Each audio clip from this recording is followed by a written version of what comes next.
हाँ, सुप्रभात मेरे प्यारे बच्चों। तो मैं स्वरों का वर्गीकरण पढ़ा रही थी। तो स्वरों का वर्गीकरण मैंने आप लोगों को उच्चारण के आधार पे बता दिया था और उच्चारण के आधार पे बता दिया था और मैंने जीभ के प्रयोग मतलब टंग के प्रयोग के आधार पे भी बता दिया था। अब हम पार्ट 3 स्वरों का वर्गीकरण पढ़ेंगे। यहाँ पर हम लोग स्वरों का वर्गीकरण किसके आधार पे किए हैं?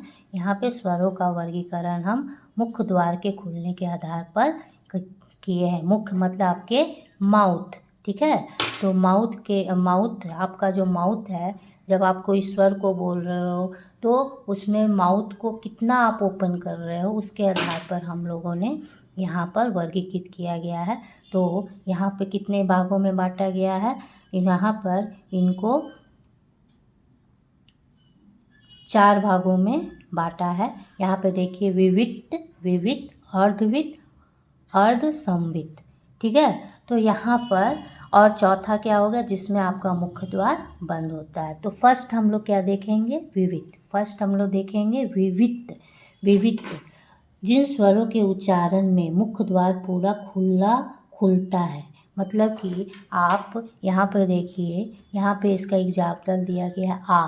तो जब आप आ को प्रोनाउंस करोगे, आ का उच्चारण करोगे तो आपके मुख का पूरा द्वार ओपन, मतलब आपका मुख पूरा ओपन हो रहा है ना, माउथ पूरा ओपन हो रहा है। तो इसीलिए इस स्वर को हम लोग किस में रखे हैं? विविक्त, विविक्त, ठीक है। अब यहाँ पे देखिए अर्ध विविक्त। अर्ध मतलब क्या होता है इंग्लिश में? अर्ध का मतलब इंग्लिश में आधा। विविध मतलब तुम्हारे मुख का द्वार कितना ओपन हो रहा है। तो जिन स्वरों के उच्चारण में मुख द्वार आधा खुलता है, हाफ खुलता है, जिन स्वरों का उच्चारण में आपका माउथ, जब आप उसको प्रोनाउंस करते हो तो आपका माउथ आधा खुलता है, तो उसको हम लोग किस में रखे हैं?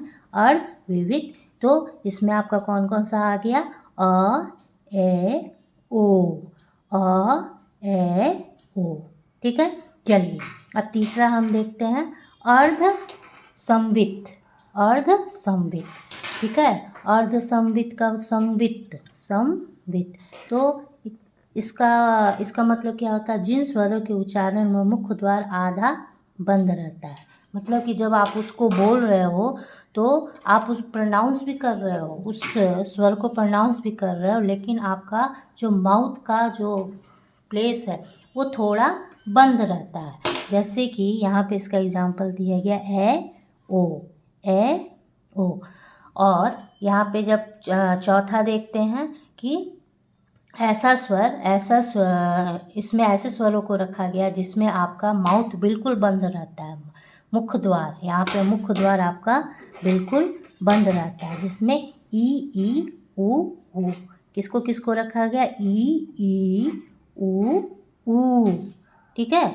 तो यहाँ पे देखिए मुख्य द्वार आपके माउथ के ओपन होने के हिसाब से, मुख्य द्वार के खुलने के आधार पे हम लोगों ने यहाँ पर स्वर को 4 भागों में बांटा गया है। पहला विविध। विविध का मतलब क्या है? जिन स्वरों के उच्चारण में मुख्य द्वार पूरा खुलता है। मुख्य द्वार क्या होता है? पूरा ओपन होता है, जिसमें हम लोगों ने किसको रखा है? आ।